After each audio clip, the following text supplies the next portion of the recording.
My name is Dr. Daniel Fox, and I'm a licensed psychologist in the state of Texas and an expert in the area of personality disorders. And I wanted to make a video that focused on narcissism, specifically the two types of narcissism. Now what I'm going to do is I'm going to break these up into two different videos. And in this video, we'll really dive deep into the covert type of narcissism. And then I'll make another video that'll focus on the overt type. Let's just briefly talk about these two subtypes. In 1991, there was a guy named Wink who published a paper, and what he discovered were these two forms of trait narcissism. And he identified them as overt and covert narcissism. Now your overt type is what we expect, right? That grandiose exhibitionism, things of that nature. But your covert is what surprised a lot of people, that tendency to be shy and other types of factors that we're really gonna talk about today, as well as how to deal with these issues, how to deal with an individual who is a covert narcissist. Maybe they're at work, maybe it's a partner, maybe it's even a parent. Okay, so why don't we get started talking about overt form of narcissism. So first what I want to do is I want to break them down into different sections. So what we're going to talk about first is we're going to talk about that self-concept for that overt narcissist. Now when we talk about that self-concept, we're talking about the sense of inferiority, self-doubt, feelings of shame, fragility, as well as a sensitivity to setbacks and criticism. Now these individuals, they can appear very afraid, unsure of themselves, very remorseful, fragile, and sensitive, outwardly attacking others, right? When they're hurt, they can become very frustrated and attack others. A lot of times what happens in therapy sessions is that it takes a little while to discover that you're dealing with a covert narcissist, right? Perhaps this is something that you've dealt with. It took you a little while to figure it out, and that self-concept is a main component. But an additional component is this interpersonal. What are they like interpersonally? Well, these individuals interpersonally, they're really unable to depend or trust others. They envy others' talents, possessions, and capacity for deep relations. They have a lack of regard for boundaries, a disregard for others' time.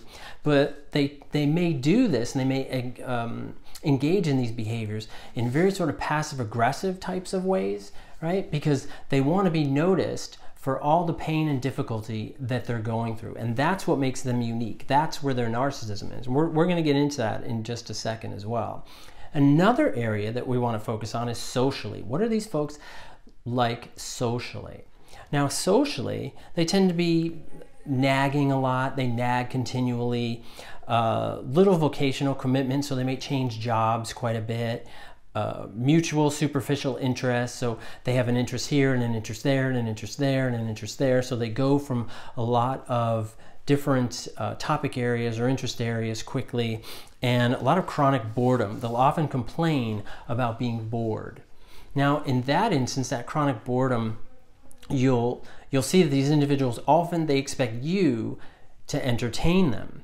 And I see that in therapy a lot, that they're like, well, they want me to do everything, and they just want to be the recipient and not the participant.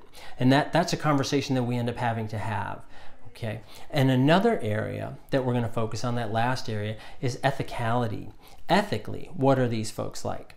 So ethically, they shift values to gain favor. So they'll change their views and their values, right, in order to fit in with the crowd, in order to get recognized and seen, and certainly heard.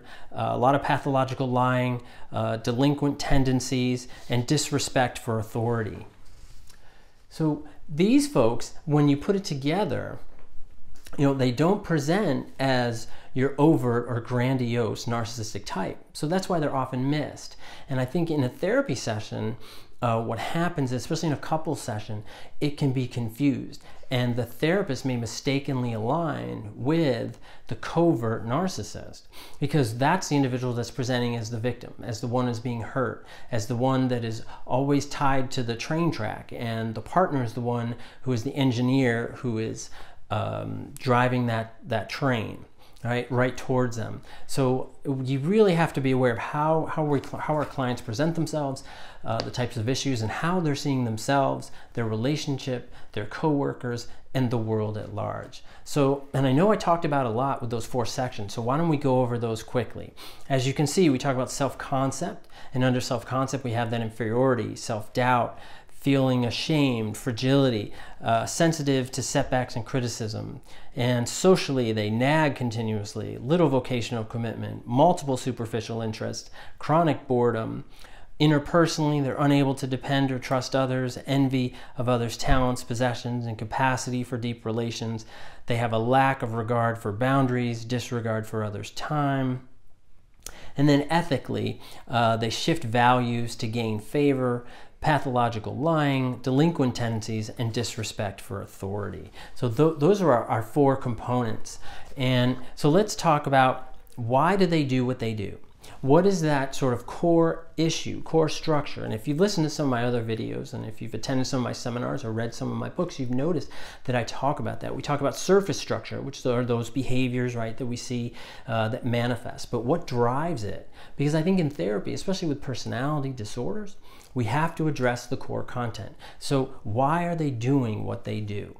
Okay? So they have to get their needs met and be seen as special because they suffer like no other.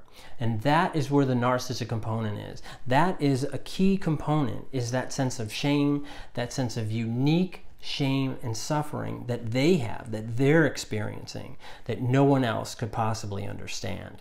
I've had interactions with folks in the past and in different workplaces or in different types of situations where I run across these folks, and a common statement is that I suffer more than anyone else in the entire world. And that is a genuine statement, and they mean it, even though it's coming from an area of pathology which fits that need of chronic narcissism and need to be recognized for how much they suffer. Now, others do not easily recognize them as harmful. They may not notice it until they're already in the situation. And they're clever to phrase a lot of their statements as backhanded comments.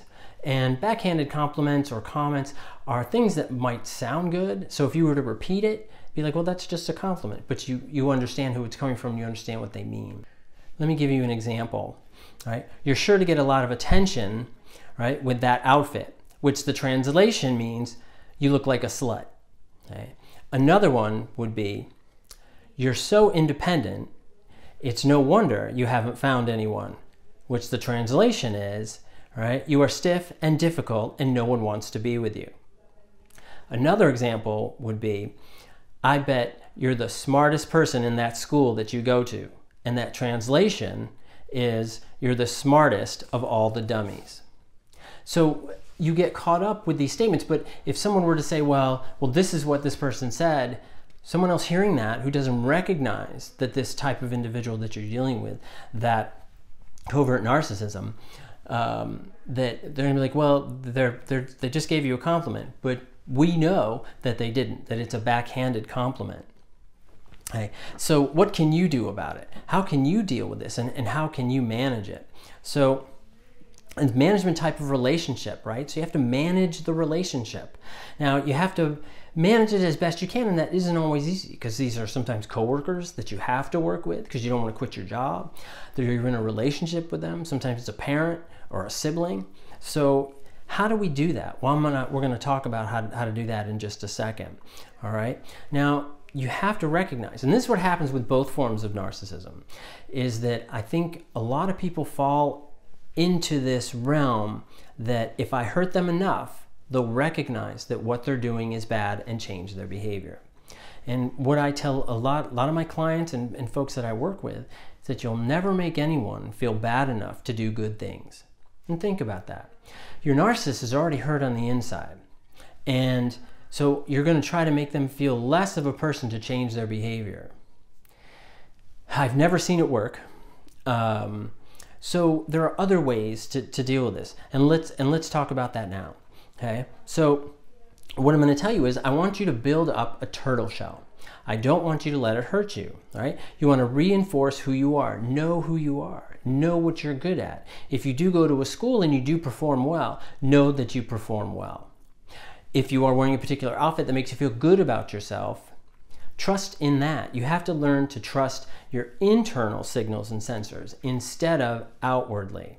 And if this is a parent, I know that that's difficult because you've grown up with them. They've given you a lot of comments and criticism and things of that nature. But you have to build that sense of self. That sense of self is really critical, okay? So that you won't be hurt. And being that turtle shell, you can allow things to roll off your shell a lot better, okay? Another way is to insulate yourself by doing some self-exploration. If building that turtle shell is difficult, I want you to do is take some time and learn about yourself.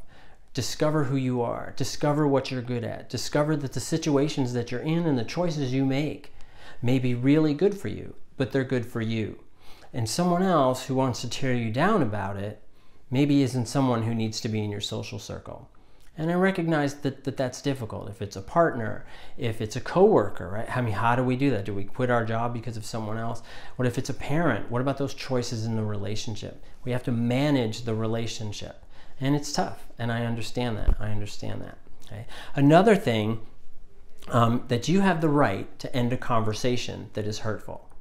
And a lot of times what happens is that people get in these relationships and they stay in these relationships because they're covert, right? Is that they're not continually painful, they're not continually hurtful, but they are backhanded hurtful, right? Like we just talked about.